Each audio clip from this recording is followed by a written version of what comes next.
ব্যবসায়ের একটা অন্যতম উপাদান হচ্ছে শিল্প বা ইন্ডাস্ট্রি। শিল্প এটাকে বলা হয় উৎপাদনের বাহন। উৎপাদনের বাহন বলতে বোঝাচ্ছি যে আমরা শিল্পে উৎপাদন সংক্রান্ত কাজ করে থাকি। উৎপাদন সংক্রান্ত কাজ হচ্ছে আমাদের প্রকৃতি প্রদত্ত সম্পদের রূপগত একটা উপযোগিতা সৃষ্টি করা। কেননা এমন অনেক উপাদান বা এমন অনেক সম্পদ রয়েছে, প্রাকৃতিক সম্পদ রয়েছে, যা কিনা আমরা এর একটা পার্টিকুলার রূপের জন্য এটাকে ব্যবহার করতে পারি না। অর্থাৎ এটার ধরনটা যদি বদলে দেওয়া যায় তাহলে এটা আমাদের অনেক বড় কাজে আসতে পারে। যেমন বনের কাঠ। খেয়াল করো, বনের কাঠ কিন্তু আসলে তোমার কোনো কাজে লাগে না যতক্ষণ না পর্যন্ত বনের কাঠটাকে প্রক্রিয়াকরণ করে তুমি আসবাবপত্র বানাতে পারছো। অর্থাৎ বনের কাঠ তোমার তখনই কাজে লাগবে যখন কিনা আমি সেটাকে আসবাবপত্রে রূপান্তর করতে পারবো। আবার সমুদ্রের লবণাক্ত পানি আমার কাজে লাগে না যতক্ষণ না পর্যন্ত আমি লবণ তৈরি করতে পারবো। আবার খনিজের তেল, গ্যাস আমার কোনো কাজে লাগবে না যতক্ষণ না পর্যন্ত গভর্নমেন্ট আমাকে গ্যাস দিতে পারছে। খেয়াল করে দেখো, এই তিনটা যখন থাকছে, এই তিনটে রূপকে আমরা বলে থাকবো প্রকৃতি প্রদত্ত সম্পদ। আর প্রকৃতি প্রদত্ত সম্পদ যে প্রসেসের মাধ্যমে আমার পরিণত পণ্যে রূপান্তরিত হচ্ছে সেটাকে আমরা বলছি পরিণত পণ্য। সেটা হচ্ছে উৎপাদন করা, এবং উৎপাদন করাটাকে আমরা বলে থাকি ব্যবসায়ের ভাষায় শিল্প।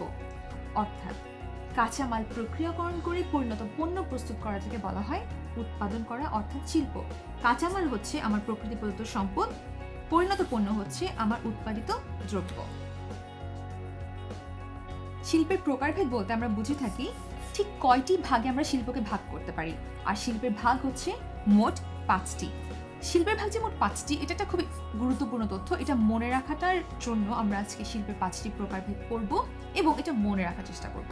সেই প্রকারভেদ হচ্ছে প্রথমত প্রজনন শিল্প।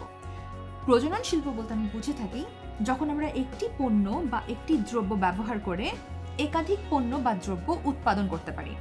যেমন আমি যদি বলে থাকি নার্সারির কথা, নার্সারিতে আমরা কি করি? একটা চারা গাছ ব্যবহার করে আরো অনেকগুলো চারা গাছ বানাই।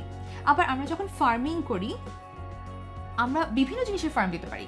মাছের ফার্ম হতে পারে, সেটা হতে পারে যে কোনো ধরনের মুরগির ফার্ম। এ ধরনের ফার্মে কি হয় যে আমরা একটা মাছের পোনা থেকে অনেক মাছ উৎপাদন করতে পারি। আবার একটা মুরগির ছানা থেকে আমরা অনেক অনেক মুরগি তৈরি করতে পারি। এই ধরনের কাজকে আমরা বলে থাকি প্রজনন করা। এটাকে আমরা বলে থাকি ফার্মিং করা। হ্যাচারি হতে পারে আরেকটা বড় একটা উদাহরণ। এই ধরনের কাজকে, অর্থাৎ একটা পণ্য ব্যবহার করে একাধিক পণ্য উৎপাদন করার কাজটাকে আমরা বলে থাকি প্রজনন শিল্প। নেক্সট, নিষ্কাশন শিল্প। খেয়াল করে দেখবে, যখন নাকি খনিজ গ্যাস থাকে, খনিজ তেল থাকে এবং সমুদ্রের লবণ থাকে, সেই সমুদ্রের লবণ কিন্তু তোমার কোনো কাজে লাগে না যতক্ষণ না পর্যন্ত তুমি নিষ্কাশনের মাধ্যমে, অর্থাৎ আহরণের মাধ্যমে এখান থেকে লবণ উৎপাদন করতে না পারছো।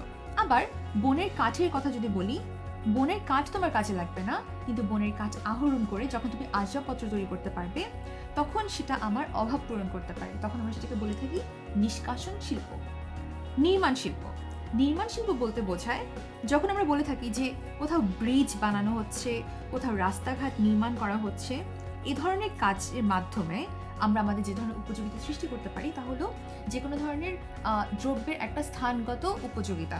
এটাকে আমরা বলে থাকি নির্মাণ শিল্প। প্রস্তুত বা প্রক্রিয়াকরণ শিল্প। যখন তুমি দেখবে তুলা উৎপাদন করা হচ্ছে,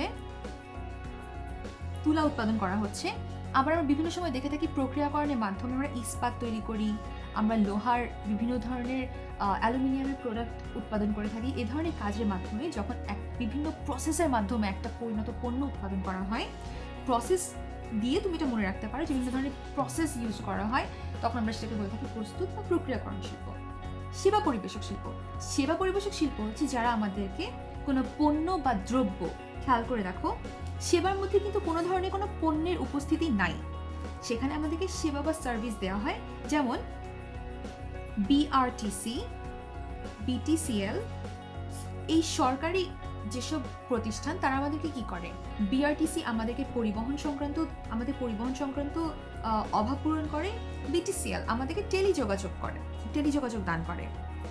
এই ধরনের কাজের মাধ্যমে তারা আমাদেরকে যে সেবা দিয়ে থাকে, এটার মাধ্যমে আমাদের সেবাগত বিভিন্ন অভাব পূরণ করা হয়ে থাকে। এটাকে আমরা বলে থাকি সেবা পরিবেশক শিল্প।